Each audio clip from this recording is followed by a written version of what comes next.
njagala nebere identity yange kati ku show. Tweyanzege abalaba Beg TV banemutuzizaamu amaanyi. Twatandiseeyo ne programu endala ekibozibozi kya Beg TV kirimu Chris Semademu Semakula naye yayingiddewo. Tweyanziza abatuwagira abasoma amawulire gaffe ku beg.com tubebaza nnyo. Kibalizi John, Kyeyune Noah, Idris Chigundu bonna we bali. Tuli nyenyonyi tugenzeko Nairobi, tugenze Kenya. Yedda bayimbanga amata ge Kenya.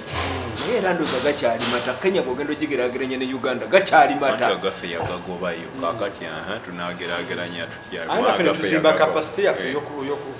tegakyali. Agamu ekigago byayo mukimanyi. Mutindo. Ani agupima ogwo tulina. Naye manya amata bagayitanga UHT. Kubanga bagamba UHT. Ne simanyi UHT kitegeeza n'amata agakoze eki. Gabagawa agatafa. Olwo ebiseera ebyo diary teyaliwo eno Uganda diary teyaliwo naye era bintu bingi nnyo byavanga kapasite yayo yavanga ne plastic olaba ne plastic yavanga Kenya ne kati tulina kete naine ekikopo kyange kye natwalanga ku ssomero okunyweramu obuugi nga kye Kenya musana bwe bigo kyakonga biwunya naye nze toyogera kuwunya president wa Kenya cabinet yonna aleseewo babiri basatu babiri ate omu abadde amukuba kubanga bwe bajja mu kintu balina endagaano yesemateeka we Kenya president asobola kugoba deputy omulala gwe bayita Musalia Mudavadi yabadde akwira aba ministers yalinganga olaba saba minisita wano mu Uganda yina banja waayo naye balina enkolagana balina endagaano gye bakola nga bagenda mu kalulu kubanga nono alina ekibiina kye gavumenti yakintabuli kati ono specifically ono Kalonzo ne speaker wa parliament ya Kenya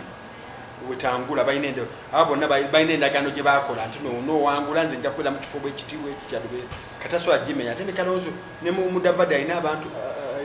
alina abawagizi be bangi kati aba bonna abakoze eki abafuumudde Kyeyune okusinziira kivudde okuva ku bizibu ebizibu tubiyite ebizibu lwaki mugiyita pressure y'abaana y'abavubuka abato pressure si bizibu pressure ebizibu bibadde Kenya kubanga ebizibu bibadde mu ebiri mu Kenya naye nga teri pressure kyanga no mu Uganda tulina ebizibu bingi amakubo mabi ekyabe ebyenfuna bya bisi birungi emisolo giri wa president simutitizi twabano ifris nere abantu bekalakasa nga bagala obugazi ki maduka neti bagenda mu dirisa president Ruto simutitizi butitizi buleka banamugo abavubuka banavayo nti kale nzikiriza kino tinzikiriza tunabyofuzi bya Kenya byanjawulo kuki ku Uganda Rwanda Tanzania Burundi Kenya amateka Kenya gakola ni simateka wabakola kati president Ruto agenzo kukibalanga mu 2027 kizo kubeera kizibu nnyo okuwangula akalulu jukira ye president taina control ku maje nga wano Museveni wajina kati yagenzo okuba mu ekibalo nga ino okusanyusa abana abafu kutuka babe bamuleta ba hustlers be bamuleta kuki mu ntebe kati ye watuddemu n'abantu nakibala muntu no wayi wemba sikoze kino lwekiti nyizo okutakumawo okiraba kyovola ba agobye cabinet yonna okiba kyetaaga kusanyusa balonzi be nga ina kugoba cabinet kyakoze eki Kyeyune guno sigwe mulundi ogusoose kino ekintu okubeera Kenya era yali kibaki kibaki yakikolako naye musemateeka waabwe ono omupya gwe balina kino kyekisoose Ruto wa 2010 kino kyekisoose musemateeka ono kibadde tekinnabeerawo naye nze ndowooza nti mu kulaba okwange Ruto agonze nnyo musibya byayi agonze nnyo kwegamba alagidde ddala nti nno abantu bwe bakukwasa mandate bwe bakuwa obuyinza ne bagamba nti gwe president kiba kitegeeza bagamba gwe sekanolya kati ofuuse gwe muwamba kakati olina byolaba abalonzi byebamanyi byotamanyi waliwo manya byomanyi byebatamanyi ate waliwo nebyebatasobola kumanya ne bwoba obimanyi nga Ssemujju wano yakyogerako wano ennaku ezo baali bamuliko nakyogera ekyampuuga n'abagamba bane ne bwe banaaba gavumenti yammwe egenze era bajja kutununayo Kyalina ffe bagezi. Sirwa bugezi. Yagamba government yamwe neweenebe wangudde era tebagenda kunona mwe bahasa. Tugenda kunda jano wano kavule bafune food soda abere minister era semujigo bajja okunonya. Era ffe olisaba baddeeno. So omukulembeze bw'amala okutuuka mu buyinza alina ebintu bingi nnyo byalaba. Entebe ye eri ebuvunaanyizibwa bungi nnyo. Mu butuufu abantu bajja kusigala bateekawo pressure. Ngera we bataddewo naate gwe waliwo engeri gy'olina okubikolamu, olina okubiraba kubanga obiraba mu ngeri yanjawulo ku lw'obulungi bw'eggwanga lyonna, so si ku lw'obuntu. Kakati Ruto nze ndabye nga kubanga si kyekisoose, Ruto azze agonda nnyo teyakagonda ku kino kyokka. Naye nekyalina kimanya Ruto agonze naye olina kimanya ekintu ekirala ku balonzi be Kenya ina abalonzi 25 miliyoni 25 kwabo tundu 7 10 bavubuka ate balonda kikundu kyengeza kituufu era si kiwakanya ate bavubuka ate balonda era baamulonda naye baamuwa obuyinza akole nga bw'alina President Ruto aliyambisaako n'obuyinza bwe. N'ekirala gwe bw'ogamba nti nebibasanyusa ebisanyusa abantu bikyukakyuka n'olw'ensonga eyo naye gwe mu kukolako emirimu gyo waliwo lw'otuuka n'olengera nti wadde ekibona abantu bakyagala naye olw'ekitundu oluusi kye tulimu oba olina ebintu bingi by'olaba ebyenfuna finance bill yabaako kale yongeza emisolo ku bintu bingi kituufu kubanga era obwetaavu bwaliwo kubanga n'ekirala ensawo kubanga twali ebimu byebintu abavuga bakozesa anti era ebikozesebwa ennyo kubanga oluusi ekintu ekirwawo okutambula tuliwali ensonga lwaki okikozesa omujjukira wano bateeka omusolo ku OTT ogujjukira naye ekintu ekisinga okutambula kyovulaba mu buli budget bwefuluma sukaali alinnya kubanga bakimanyi atambula sabbuuni alinnya kubanga bakimanyi era ebintu ebikozesebwa ebisinga olw'okuba nti no bikola nnyo ebyo ebisinga okuteekebwako omusolo okusobola okujjayo so kakati bwe tunakola nganga buli lwe kati Ruto akoze ekizibu kimu bagenda kuddamu beekalakase kubanga tagenda kulekerawo okuleeta policies ezikyusa obulamu bw'abantu oba ebikola buli bwagenda okuddangamu bw'ati emabega akole nga baddayo ku street kyonna simbawo katono akati singa President Ruto anaddamu n'alonda cabinet ne batajagala ne baddamu ne beekalakasiza tukwa kyakulabirako ebipya bigenda kuddaawo oleesa abanyunyusi nabo tetubakola kiwabu kyanga Ruto wekakisa kubeerawo Ruto azze ayagadde nnyo okusanyusa abalonzi ekibuuzo kyenkubuuza wiiki ewedde nanti nzimuza ekibuuzo kyakiddamu kale ddamu wiiki ewedde yakola enkyukakyuka nyingi nayimiriza ebitongole bya gavumenti okukola ki okugula emmotoka empya ebitongole ebimu n'abigatta okwagala okukendeeza ku ssente okiraba genda ku ntambula ye yenyini ofisi ya mukyala we ya first lady nagisala ku ssente ofisi ya deputy president nakikola ki kubanga abavubuka bebasaba akole ki naye ebyo n'agamba by the way era akola ebyo n'agamba wiiki ejja ngenda kwongeraku okukola measure eno kubanga agenza okulaba kankubire kabineti okuyamba ku bantu abatulaba kabineti ya Ruto eno yasooka ebadde ejjudde banabafuzi abamuyamba okukola ki okuwangula akalulu naye kubanga abagoberera ensonga z'Ekenya bagamba otulina kabineti ya Ruto ne Kenyatta eyasooka yali ejjudde ba technocrats abakugu eno era agijjukiza abantu nga balaba omwengolaba ba Moses Kuria wa Mount Kenya omukikuyu w'amaanyi era agijjuza abantu abamu mu bitundu abali influential bamuyamba okumobilizinga okuwangula ki naye nga tebalina bukugu bumanyi mu ministry zebabaddemu okiraba kati nekimuleetera obuzibu wenkubuuliza nti singa analonda kabineti era bejja kukoma kikundu kubanga kyenjagala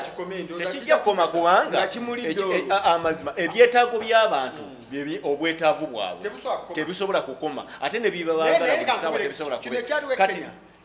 kakati ne bwanaleeta ey'aba technocrats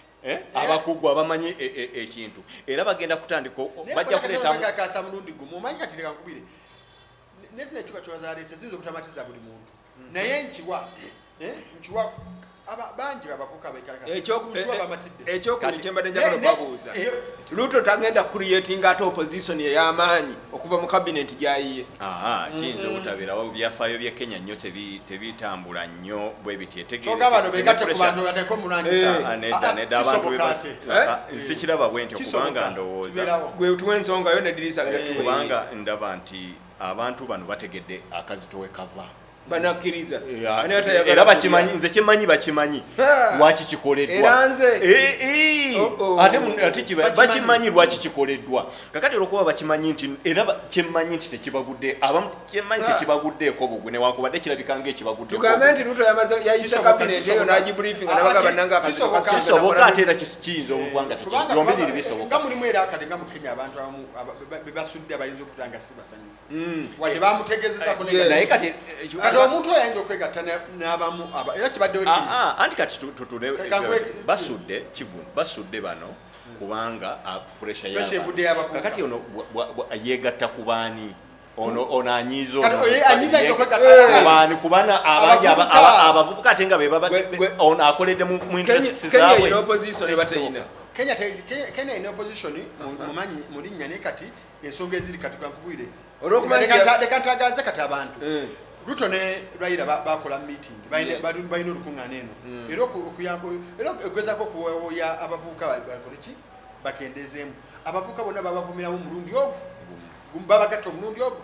Raila gwe tubadde tumanyi nga akwira opposition mu Kenya